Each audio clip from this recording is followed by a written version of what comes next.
Energy business के ऊपर 75,000। In fact मैं डिटेल में बात करूंगी सुमित, लेकिन बात करते हैं देवेंद्र चोकसी से, जो इन्होंने दरअसल इस कंपनी को डिटेल में मैप किया है। पिछले 20 साल नहीं, उससे पहले से भी इस कंपनी को परख रहे हैं, एनालाइज कर रहे हैं। देवेंद्र, स्वागत है आपका इस कार्यक्रम में। खास बात यही है कि इन 20 सालों में एक कंपनी जिसकी गिनती सिर्फ एक पेट्रोलियम कंपनी के तौर पर होती थी, आज टेलीकॉम ही नहीं, रिटेल ही नहीं, डेटा ही नहीं, अलग अलग सेक्टर्स जहां पर किसी ने अंदाजा भी नहीं लगाया था रिलायंस का नाम होगा, उससे जुड़ गई है। इन 20 सालों में जो वेल्थ क्रिएट की है, उसकी जब हाइलाइट्स आप पढ़ते हैं, आपके लिए वो गेम चेंजिंग मोमेंट क्या रहा था मुकेश अंबानी की लीडरशिप में? हर्षदा, शुक्रिया मुझे आपके शो में शामिल करने के लिए। मैं मेरा 2000 साल का इन ईयर 2000 जब भी मैंने पहली बार मुकेश अंबानी को मैंने सुना था एक टॉक देते हुए कि जहाँ पे उन्होंने अपना डिजिटल रोड मैप आगे रखा था। जो समय के अंदर रिलायंस इंफोकॉम जैसी कंपनी अभी तक आई नहीं थी, उसके पहले की मैं बात कर रहा हूँ, उन्होंने अपने डिजिटल रोड मैप रखा था। वहां पे वो लोग ने 2020 तक का एक विजन लोग ने डिक्लेयर किया था वो समय के अंदर, 2000 के साल के अंदर, जिसके अंदर उन्होंने ये पूरे का पूरा जो आज की तारीख में हम ब्रॉडबैंड इंफ्रास्ट्रक्चर और ब्रॉडबैंड एप्लीकेशंस देख रहे हैं, उनकी उन्होंने वो समय में बात की थी। तो वो जो उनका जो टॉक था, वो टॉक मेरे हिसाब से मेरे दिमाग के अंदर बहुत अच्छी तरह से सेट हुआ कि unless and until a business of the company is basically reaching out to the consumer directly, आगे के समय के अंदर आपको मुनाफा कमाना मुश्किल हो जाएगा। और उन्होंने बहुत सुंदर तरीके से ये चीज को समझाया था कि कोई भी बिजनेस को आप कंज्यूमर के पास लेके जाते हो तो प्राइसिंग पावर आपको कंज्यूमर से मिलता है। अगर आप बी टू बी प्लेयर रहोगे तो शायद आपको प्राइसिंग पावर नहीं मिलेगा, because B to B businesses are known for I think getting commoditized. तो वो समय के अंदर जब ये रिफाइनिंग बिजनेस था, पेट्रोकेमिकल बिजनेस था, और शुरुआत का समय था कि जिसके अंदर ऑयल एंड गैस एक्सप्लोरेशन की बातचीत चल रही थी, वो समय के अंदर उन्होंने कंज्यूमर फेसिंग बिजनेस के लिए उन्होंने टेलीकॉम वेंचर की बात की थी और उन्होंने बताया था कि 2020 के अंदर हम लोग कहाँ इंडिया इमर्ज होते देखते हैं। तो ये मेरे हिसाब से एक गेम चेंजिंग इवेंट था, क्योंकि मुझे पहली बार कंज्यूमर पर्सपेक्टिव से इंडस्ट्रियलिस्ट के पास ये चीज समझने का मौका मिला था। तो डेफिनेटली आई थिंक उसके बाद जो इवेंट अनफोल्ड हुई है, again I think will talk at length on this event as to how they have constructed this entire consumer facing businesses, उसकी हम बात कर सकते हैं। But I think as you ask, this is I think the game changing moment for me as far as understanding of the business of Reliance is concern. ऐसे B to B, B to C ये नाम हम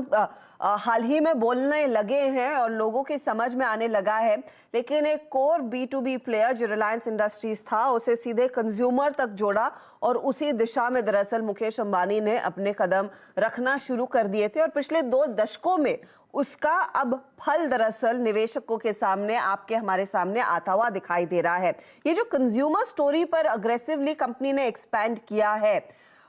उसका कितना योगदान रहा है versus the को business of refining petrochemicals, Devendra भाई, और वो कितना अच्छा खासा वेल्थ जनरेशन के फायदे के लिहाज से उभर कर आया, the consumer side of the company? So I think consumer facing business के अंदर रिलायंस जियो का प्लेटफॉर्म और रिलायंस रिटेल के प्लेटफॉर्म, दोनों प्लेटफॉर्म को लॉन्च करने के बाद हमने आज की तारीख में हम ये एक्सपीरियंस कर रहे हैं कि करीबन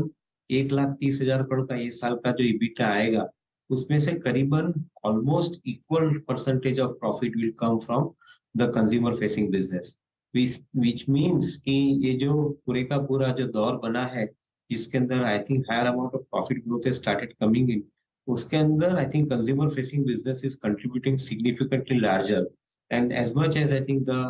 industrial businesses of petrochemical refining and oil and gas exploration is concerned, तो उसके साथ में इक्वल आई थिंक ग्रोथ उन्होंने ये कंपनीज में, ये बिजनेस में से प्रोड्यूस किया है। तो as a group, as a company, we are basically now seeing that equal footing has come between the industrial businesses and the consumer facing businesses. मेरा ऐसा मानना है कि जो हिसाब से जियो प्लेटफॉर्म के अंदर उन्होंने करीबन 3.5 लाख करोड़ का इन्वेस्टमेंट किया, उसके अंदर से I think to a greater extent this year they will be producing on yearly run rate basis about 1 lakh crore worth of EBITDA, which is a game changer according to me, because I think इतना बड़ा मुनाफा शायद ये investment में से निकालना is संभवित है only when I think you are playing with a larger amount of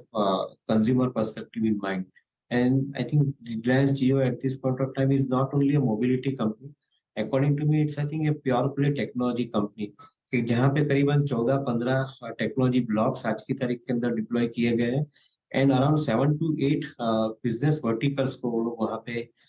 service दे रहे हैं in form of I think products. So I guess I think the entire data consumption story which has unfolded in case of GIL platform is largely due to these two factors: the technology play and at the same time the business verticals, starting from agriculture to e-commerce to media and infotech, and also I think including healthcare among others and fintech. So all these verticals are basically contributing to the higher amount of data consumption, and at the same time technology is enabling